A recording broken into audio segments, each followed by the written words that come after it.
আলহামদুলিল্লাহ, গত ক্লাসে আমরা কিতাব পরিচিতির উর্দু ভাষায় রচিত ফতোয়ার কিতাব সমূহের মধ্য থেকে 10টি কিতাবের নাম এবং 10 জন মুসান্নিফের নাম পড়েছিলাম।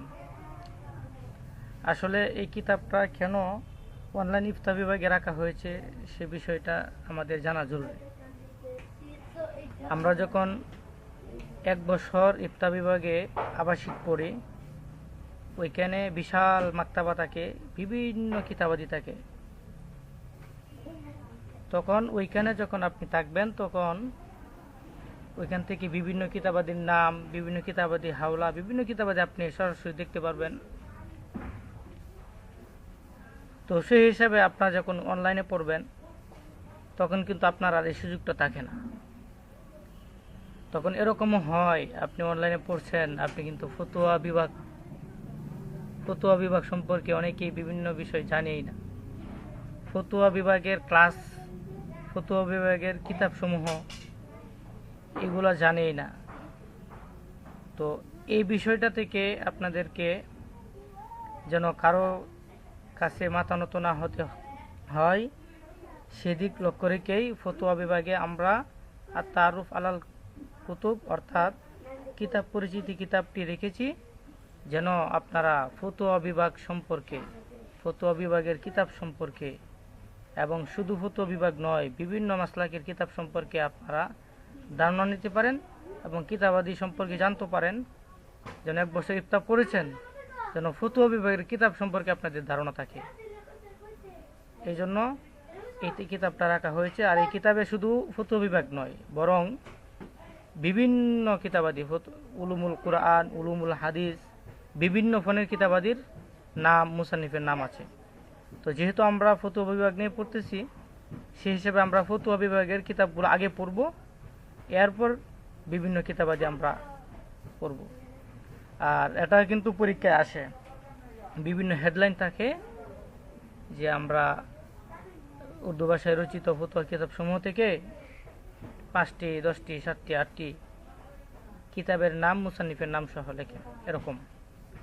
তো সেই হিসাবে আমরা গত ক্লাসে 10টি কিতাবের নাম এবং মুসান্নিফের নাম পড়েছিলাম।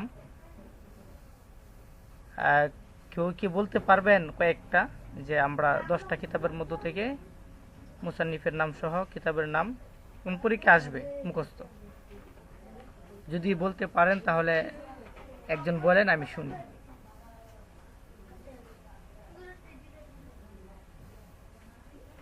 আপনারা কথা বুঝতেছেন তো নাকি? আছেন তো নাকি? আছি আলহামদুলিল্লাহ।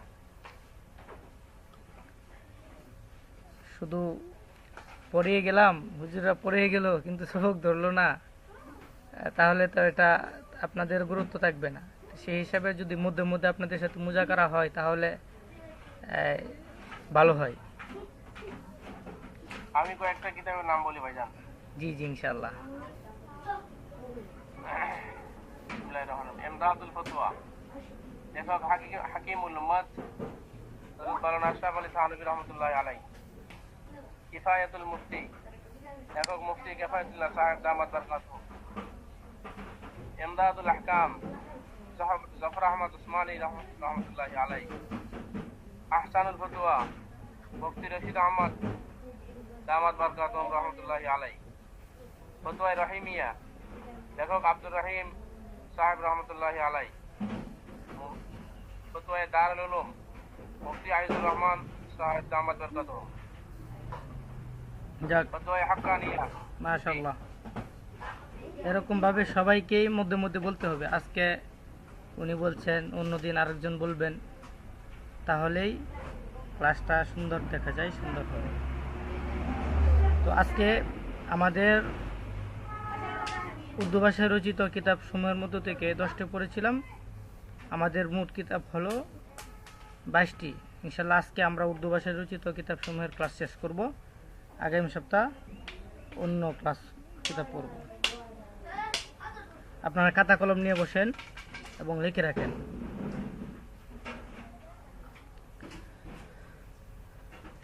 বিসমিল্লাহির রহমানির রহিম। 11 নম্বরে আছে ফতোয়ায়ে আজিজি।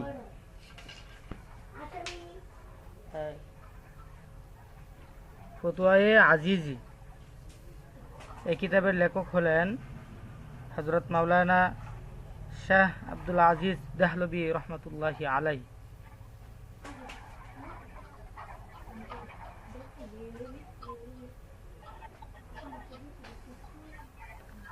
এরপরে 12 নম্বরে আছে ফতোয়ায়ে মাহমুদিয়া।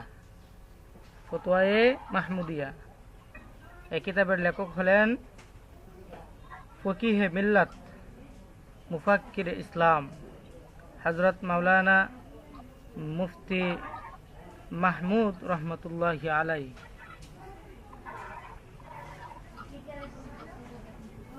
মুফতি মাহমুদ রহমতুল্লাহি আলাই। 13 নম্বরে আছে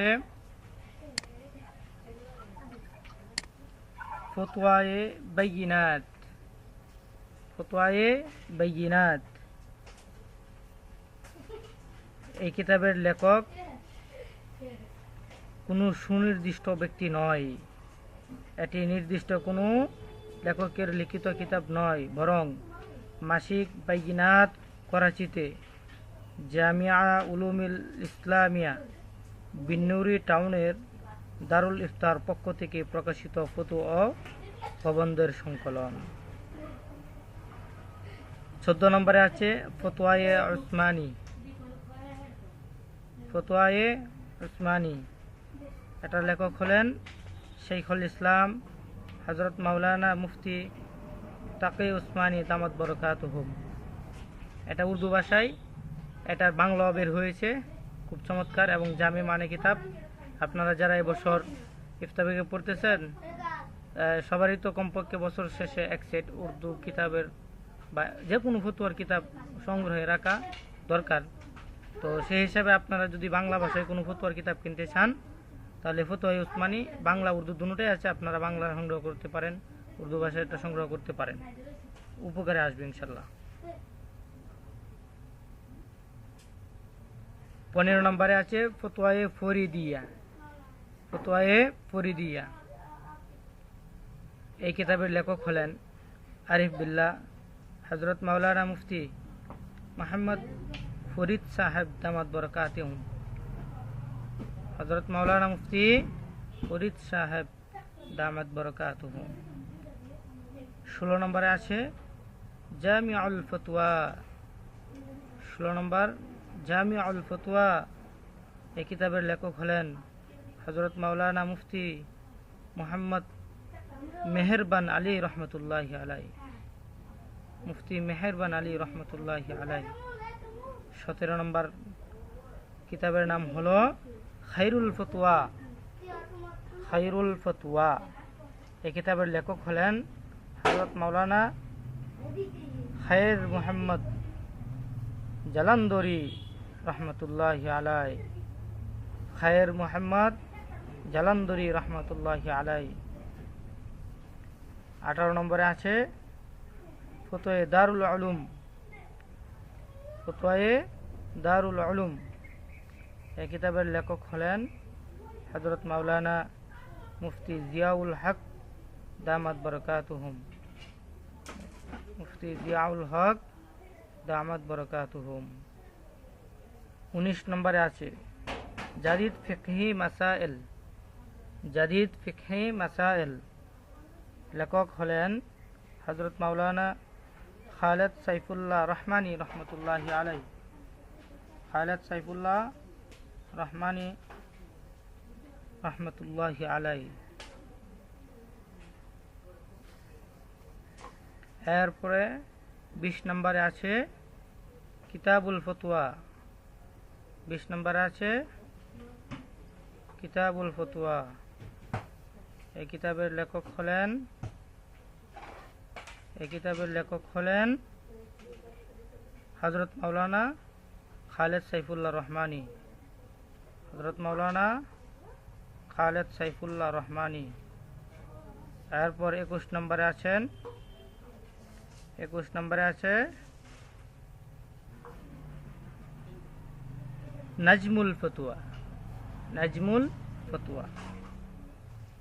এই কিতাবের লেখক হলেন শাইখুল হাদিস মুফতি সৈয়দ নাজমুল হাসান আমরাবি দামাত বরকাতুহু। সৈয়দ নাজমুল হাসান আমরাবি দামাত বরকাতুহু।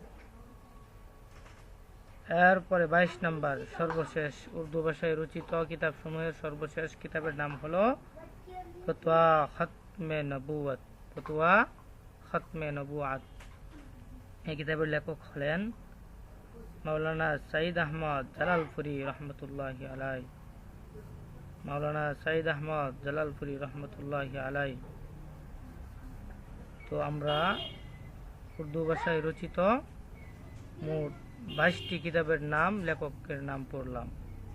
আপনারা সবাই খাতার মধ্যে লিখে রাখবেন, ইনশাল্লাহ খুবই উপকারে আসবে এবং আপনাদের জন্য সহায়ক হবে, পরীক্ষার জন্য সহায়ক হবে। এরপরে আসেন, আপনারা তামরিন কে কে করেছেন একটু জানাবেন।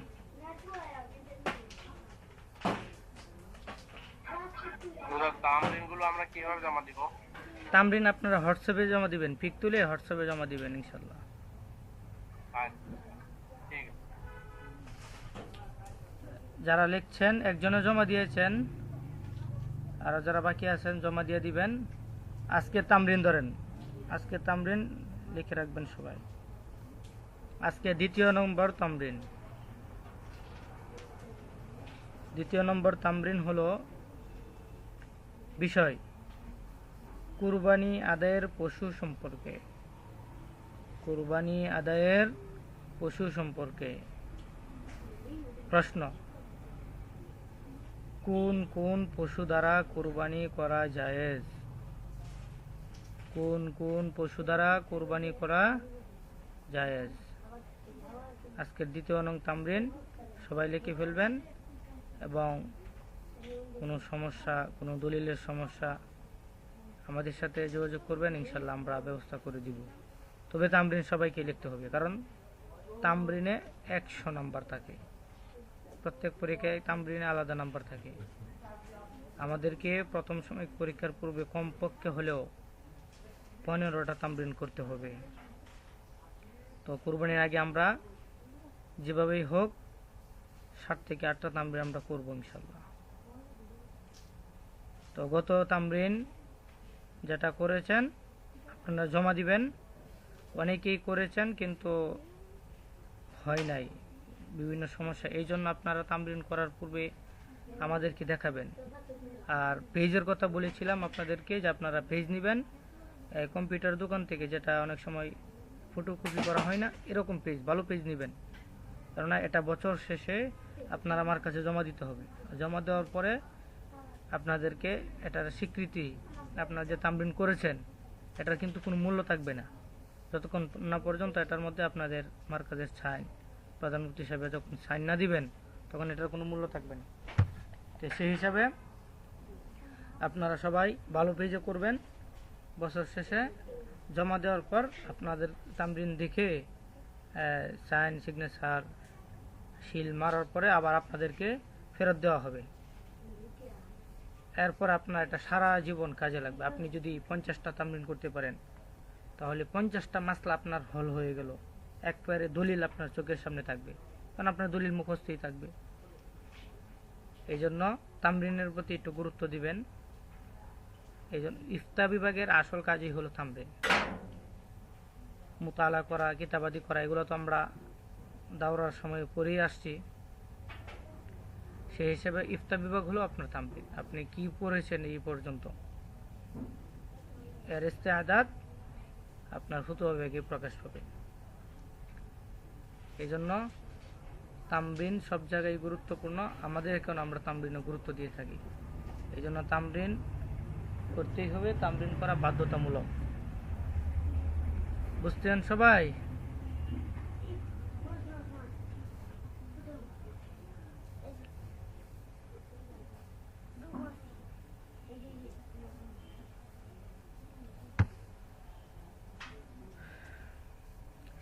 এখন কিছুক্ষণের ভিতরে আমাদের আল্লাহ সুবহানাহু ওয়া নাজায়ের কিতাবের ক্লাস হবে। আপনারা সবাই মনোযোগ সহকারে ক্লাস করবেন। তো আজকে আমার বিষয়বস্তু এখানেই ছিল। আপনারা সবাই জয়েন থাকেন ইনশাআল্লাহ।